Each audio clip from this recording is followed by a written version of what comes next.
आइए समझते हैं कि मिडिल ईस्ट में जो टेंशन बढ़ रही है उसका दुनिया और खासकर भारत पर क्या असर पड़ रहा है। हालात बहुत तेजी से बदल रहे हैं। एक के बाद एक हमले हो रहे हैं, जिससे सिचुएशन काफी खतरनाक हो गई है। ईरान का दावा है कि उसने कतर में अमेरिका का $1.1 बिलियन का मिसाइल रडार सिस्टम तबाह कर दिया है। ये कोई एक हमला नहीं था। ईरान ने ड्रोन्स और मिसाइलों से एक साथ कई जगहों को निशाना बनाया। तो सवाल यह है कि इतने एडवांस्ड डिफेंस सिस्टम को भेदा कैसे गया। रिपोर्ट्स के मुताबिक सैचुरेशन अटैक का इस्तेमाल हुआ।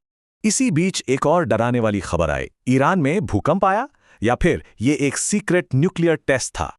लेकिन साइंटिस्ट इन दोनों में फर्क कर सकते हैं। दोनों की भूकंपीय तरंगों का पैटर्न बिल्कुल अलग होता है। बाद में कंफर्म हुआ कि ये एक नेचुरल भूकंप ही था, पर इस अफवाह से वहां का तनाव साफ पता चलता है। उधर हिंद महासागर में भी कंफ्यूजन था। एक ईरानी युद्धपोत पर हमले को लेकर अलग अलग खबरें आ रही थी। माना जा रहा है कि हमला सबमरीन से हुआ, इसलिए पता लगाना मुश्किल है कि किसने किया। शक कई देशों पर है।